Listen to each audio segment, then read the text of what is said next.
تو تقیید و کتابت پہلا دور تھا، تو اس کے ذریعے سینکڑوں مجموعات تحریری طور پر ذخائر اور صحائف صحابہ کرام کے پاس موجود تھے، اور بہت سے صحابہ جن کا ذکر میں نے آپ کو کیا، عبداللہ ابن عباس اور حضرت ابو ہریرہ رضی اللہ تعالیٰ عنہ جیسے، کہ جب ان کی وفات ہوئی تو ان کی کتب حدیث اور مجموعات و مخطوطات حدیث اونٹوں کے کجاووں پر لاد کر لائی جاتی، اتنی کثیر کتب ایک ایک صحابی کے پاس تھی جو اطراف و اکناف عالم میں پہنچی۔ دوسرا مرحلہ میں نے عرض کیا جمع و تدوین، یہ جو متفرق ذخائر تھے، متفرق ذخائر تھے جو صحابہ کرام کے پاس تھے، کوئی سیدنا ابو بکر صدیق رضی اللہ تعالیٰ عنہ کی تحریرات تھی، کوئی سیدنا فاروق اعظم کی تھی، کوئی سیدنا علی شیر خدا کی تھی، کوئی حضرت جابر بن سامورہ کی تھیں، کوئی حضرت عبداللہ بن ابی اوفا کی تھیں، کوئی حضرت عبداللہ بن عمر کی تھیں، کوئی حضرت سمرہ بن جندب کی تھیں، کوئی سیدنا علی شیر خدا کی تھی، کوئی صحیفہ ابی بکر صدیق تھا، کوئی صحیفہ عبداللہ بن عمر بن العاص تھا، صحیفہ صادقہ۔ الغرض میں نے رات تو آپ کو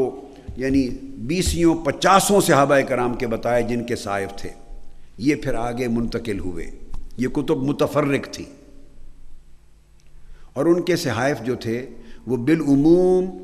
ایک ہی سند کے ساتھ تھے۔ اب اگلی بات جو بتا رہا ہوں،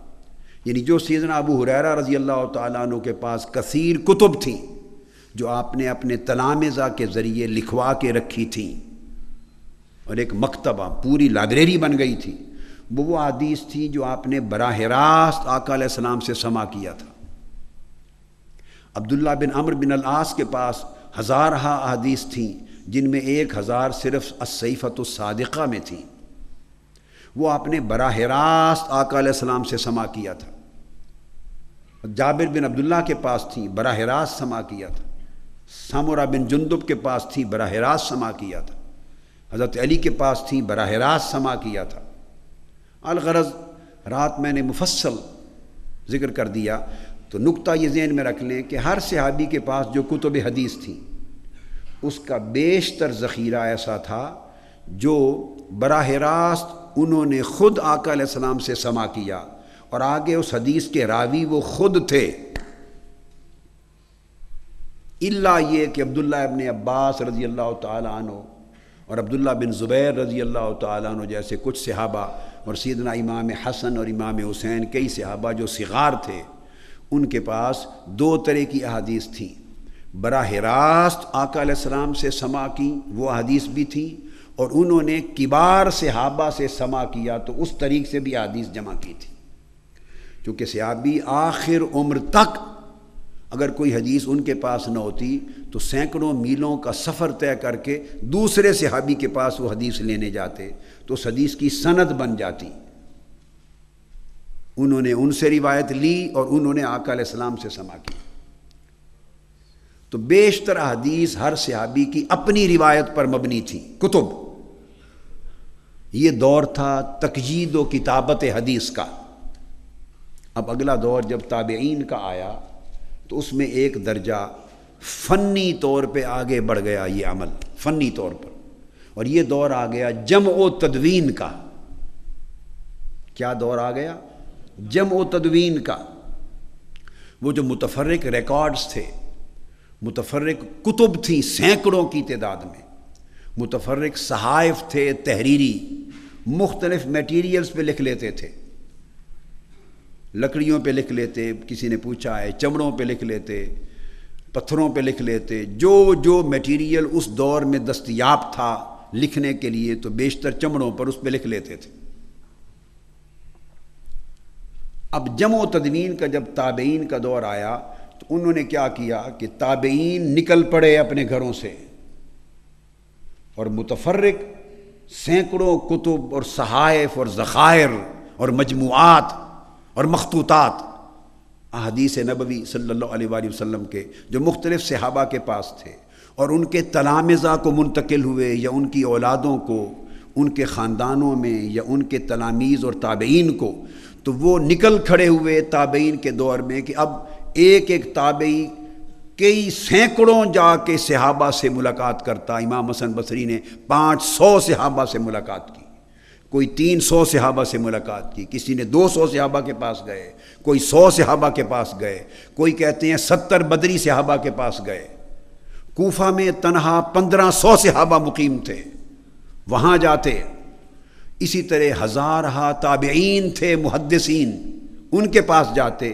اور وہ جا کر وہ ذخائر اور صحائف اور کتب حدیث جو ایک ہی روایت پر مشتمل مخطوطات و مجموعات تھے ان کو اکٹھا کر لیتے، اور اکٹھا کر کے بہت سے صحابہ کا علم ایک ایک تابعی کے پاس جمع ہو جاتا، اور کئی کتب اور کئی صحائف وہ ایک کتاب اور مجموعہ میں جمع کر لیتے. اس طرح ایک تابعی کے پاس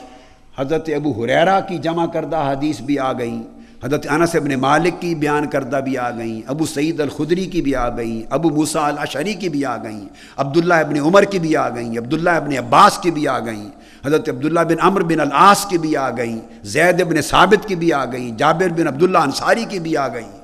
تو اس طرح کثیر صحابہ کرام کا جمع کردہ علم الحدیث تحریری شکل میں کتابتاً اور روایتاً وہ ایک ایک تابعی کے پاس جمع ہوتا چلا گیا.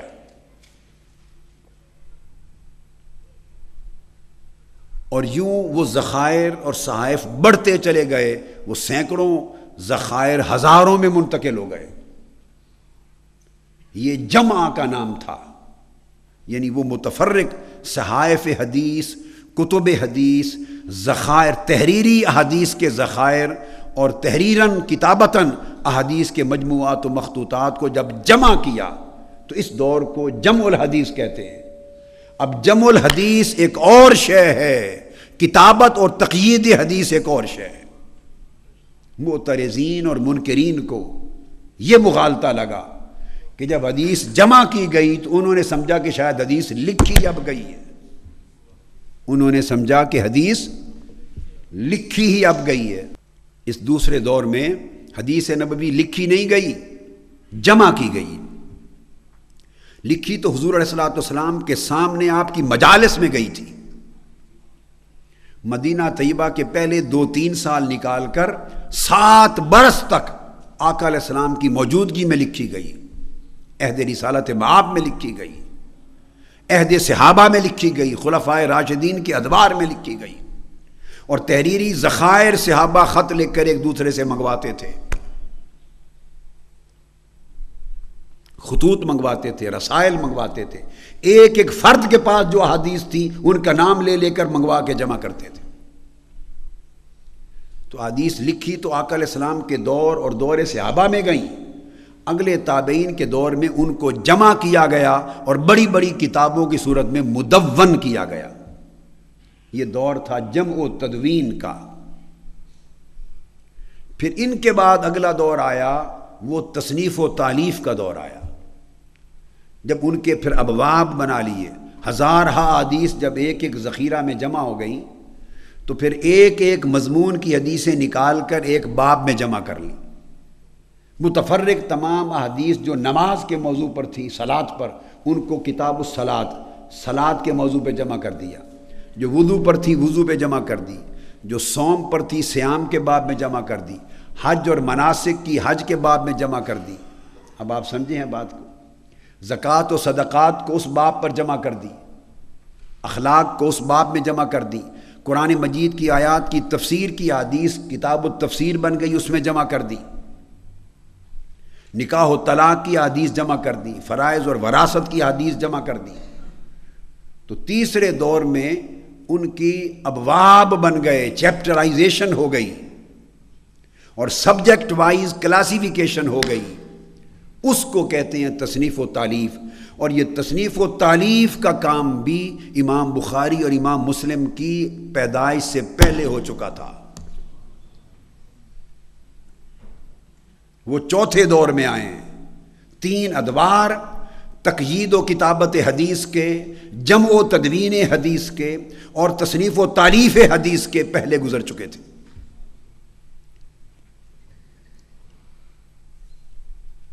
امام بخاری رحمۃ اللہ تعالی علیہ نے تو پھر علم الجرح و تعدیل کے ساتھ احادیث صحیحہ اور اسناد صحیح کی شرائط مقرر کی اور ان شرائط کے مطابق احادیث کو چن کر ابواب فقہ اور احکام اور تراجم الابواب کے ساتھ پہ جمع کرنے کا عمل کیا۔ پھر امام مسلم نے ایک ہی موضوع پر جتنے طرق اور اسانید کے ساتھ کل احادیث ان کو ملی انہوں نے ایک باب میں جمع کر لی۔ اس دور میں تو کام کی نوعیت بدل گئی، اور امام ابو داؤد، ترمذی، نسائی، ابن ماجہ، سنن اربع والے جو ہیں انہوں نے پھر ابواب الاحکام، احکام اور فقہ کے احکام کے مسائل جو ہیں ان کی روشنی میں ابواب بنا